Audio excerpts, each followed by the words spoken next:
एक दिन एक अमीर आदमी भगवान शिव के दर्शन करने के लिए मंदिर में गया।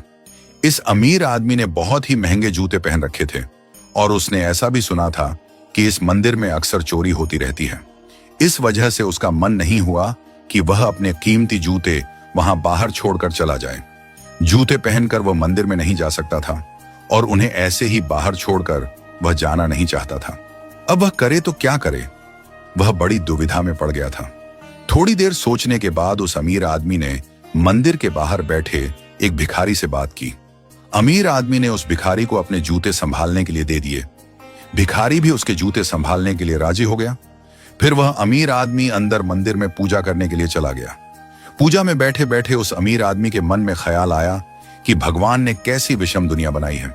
मेरे जैसे कई लोगों को पैरों में कीमती जूते पहनने लायक बनाया, लेकिन उस बेचारे भिखारी जैसे अनगिनत लोगों को रोटी खाने के लिए भी भीख मांगनी पड़ती है। वह अमीर आदमी मन ही मन भगवान से फरियाद करते हुए बोला कि आपने सब लोगों को एक समान क्यों नहीं बनाया? आपने सभी को एक जैसी सुविधा क्यों नहीं दी?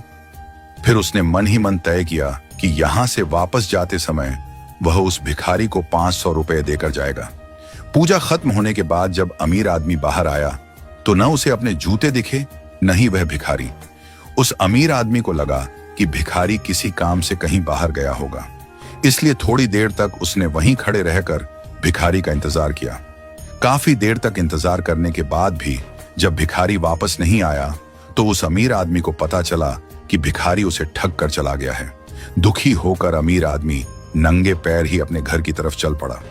रास्ते में उस अमीर आदमी ने देखा कि फुटपाथ पर एक जूते चप्पल बेचने वाला बैठा है। अमीर आदमी एक जोड़ी चप्पल खरीदने के लिए उसके पास पहुंचा। वहां पहुंचते ही उस अमीर आदमी की नजर उसके जूतों के जैसे ही एक जोड़ी जूतों पर पड़ी। वह तुरंत पहचान गया कि यह उसके ही जूते हैं। पूछने पर बेचने वाले ने पहले तो मना कर दिया, लेकिन बार बार पूछने और दबाव देने पर उसने बताया कि यह जूते उसे एक भिखारी ने 500 रुपये में बेचकर गया है। अब वह अमीर आदमी बिना चप्पल खरीदे मुस्कुराते हुए वहां से अपने घर की तरफ नंगे पैर ही चला गया। उसे भगवान से की गई अपनी फरियाद का जवाब मिल चुका था। उसे समझ में आ गया था कि जब तक लोगों के कर्म एक जैसे नहीं होते तब तक सब एक समान नहीं हो सकते। भगवान ने उस भिखारी की तकदीर में 500 रुपये लिखे ही थे, लेकिन कैसे कर्म करके उन्हें लेना है यह उस भिखारी के हाथ में था। अगर वह चोरी ना भी करता फिर भी उसे 500 रुपये ही मिलते। शायद उसके ऐसे ही बुरे कर्मों की वजह से आज वह एक भिखारी था। हमेशा अच्छे कर्म करो और किसी का भी बुरा मत करो। भगवान भी यही कहते हैं कि अपने किसी को दुख नहीं दिया तो आप किसी पाप के भागीदार नहीं हो।